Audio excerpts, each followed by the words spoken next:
O pastor André Fernandes fala sobre chaves da perseverança. Seja edificado através dessa ministração. Que você encontre em Deus as chaves para perseverar. Deus te abençoe. E eu queria falar um pouco sobre o momento em que Adão peca. E existe uma chave que a gente aprende a partir do que Deus faz depois que Adão peca. Porque quando Adão pecou, Deus não perguntou para Adão: Adão, o que você fez? Adão pecou, então Deus se aproxima e a pergunta que Deus faz é: Adão, aonde você está? Você já parou para pensar o porquê da pergunta de Deus ser em relação ao lugar que Adão está e não aquilo que Adão fez?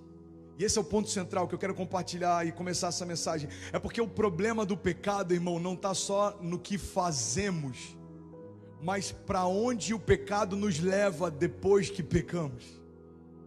Preste atenção nisso, irmão.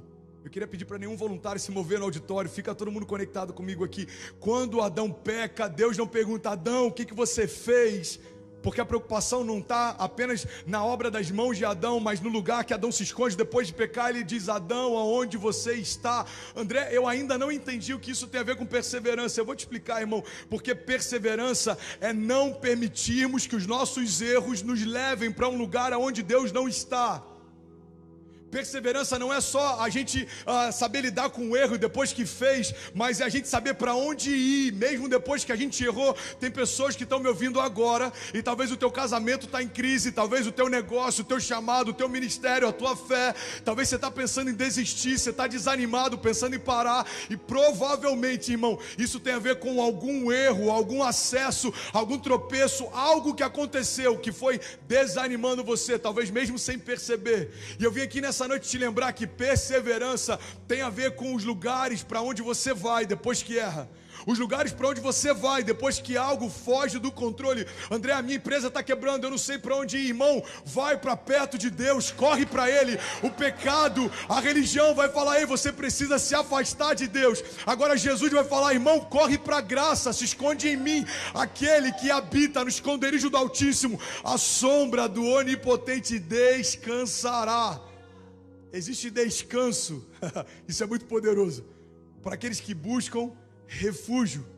Existe descanso para aqueles que habitam a sombra do Deus que pode todas as coisas. Você percebe o quanto é sutil algumas chaves que a palavra carrega?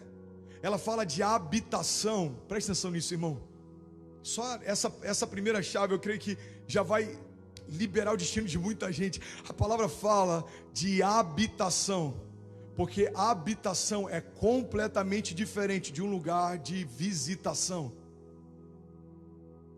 A palavra não está dizendo aqueles que correm para Deus quando tudo vai mal descansarão à sombra do Onipotente. Não está dizendo aqueles que buscam em Deus quando a crise chega. Não, está dizendo aquele que habita a sombra do Onipotente, aquele que habita no esconderijo do Altíssimo encontrará descanso. Você percebe que o descanso é fruto da habitação. Você percebe que a habitação é reflexo de relacionamento, porque alguém que habita precisa se relacionar. Alguém que habita em algum momento decidiu permanecer. Alguém que habita em algum momento falou: quer saber, eu estou cansado de ir para todos os lugares, tentar todas as coisas, eu estou cansado de andar em ciclos. Eu decidi, eu vou firmar as minhas estacas aqui. Eu decidi, eu vou construir os alicerces da minha casa, da minha família, da minha história aqui, sobre essa rocha inabalável. E Deus está dizendo: ei filho, porque você escolheu a minha rocha como lugar de esconderijo e habitação, a minha sombra, você encontrará descanso.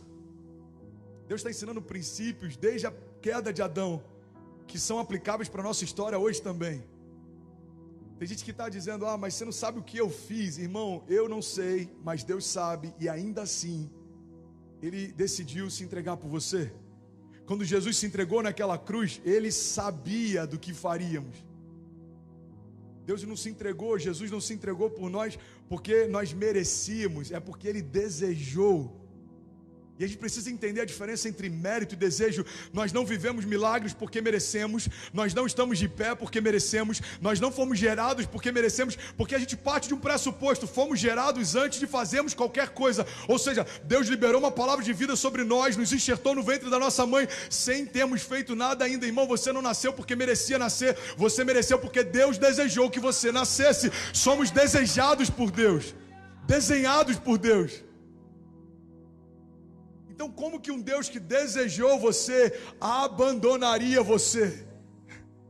Por isso que ele diz: olha, pode até uma mãe que amamenta o seu filho se esquecer dele, eu todavia jamais me esquecerei de você, diz o Senhor. Ele está dizendo: é impossível, não faz sentido. Eu desejei você antes dos seus primeiros acertos, e por isso eu continuei desejando você mesmo depois dos seus primeiros erros. Tem a ver com a tua performance, filho, tem a ver com a tua identidade. Eu olho para você e me vejo em você. E é sobre isso que eu quero falar nessa noite, irmão. Eu quero falar sobre perseverança, porque todas as vezes que a gente erra, existe sempre alguém preparado para apontar o nosso erro. Todas as vezes que a gente quebra, existe sempre alguém preparado para apontar para o nosso fracasso. Todas as vezes que a gente se perde, existe sempre alguém preparado para apontar para a gente, dizendo: olha, ele desviou, ele sei lá, desanimou. Agora, a grande verdade é que são poucos aqueles que se preocupam em nos trazer para perto. Quando a gente está perdido, tem um monte de pessoas que se levantam para apontar, mas a grande verdade é que o único que poderia apontar os nossos erros decidiu se entregar por nós para ter a gente de volta. Isso é perseverança. Perseverança é, mesmo que eu caminhe passos largos para o lugar errado, é eu entender, cara, existe um Deus que me ama, continua de braços abertos, e eu preciso bater a poeira, eu preciso me recompor e voltar para o lugar de onde eu nunca deveria ter saído. Eu não vou desanimar até que se cumpra o que Deus prometeu. Eu não vou parar, mesmo que coisas mudem, situações, cenários, pessoas se levantem, gigantes venham contra mim. Eu vou perseverar, porque aquele que me prometeu é fiel para cumprir. Perseverança tem a ver com olharmos menos para os nossos erros e também para os nossos acertos, e olharmos mais para aquele que nos prometeu, porque tem momentos, irmão, que a gente fica amedrontado, a gente pensa em desistir, porque quando a gente olha para o tamanho da batalha e a gente olha para nós mesmos, a gente fala: cara, é impossível. Estamos desanimados muitas vezes, cansados, acuados, porque buscamos em nós as respostas para as batalhas que estão diante de nós. Mas Deus está falando: ei, tira o teu olhar de você e coloca o teu olhar em mim. Você vai perceber que, por maior que seja a tua batalha, nenhuma delas é maior do que eu. Por mais amedrontador que sejam os seus gigantes, nenhum deles é mais poderoso do que eu. Deus está falando: ei, filho, você quer perseverar? Então para de buscar em você as respostas e busca em mim cada uma delas. Perseverar, irmão, tem a ver com descansar. E por mais que pareça que essas duas coisas se contradizem, no Evangelho elas nunca fizeram tanto sentido juntas. Porque tudo que Deus faz a partir do descanso. Tudo que Deus faz a partir da confiança. Quando confiamos a ponto de nos desarmarmos, Deus então se fortalece nas nossas fraquezas. Quando confiamos a ponto de pararmos de questionar, as respostas começam a vir. Quando a gente começa a questionar algumas coisas diante de um ambiente de fé, a gente tem revelações.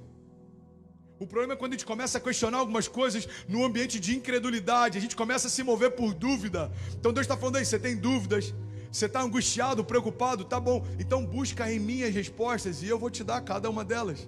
Eu sou a resposta que você precisa. Para perseverar, irmão, a gente precisa se esconder no lugar certo, e a gente precisa buscar em Deus as respostas certas.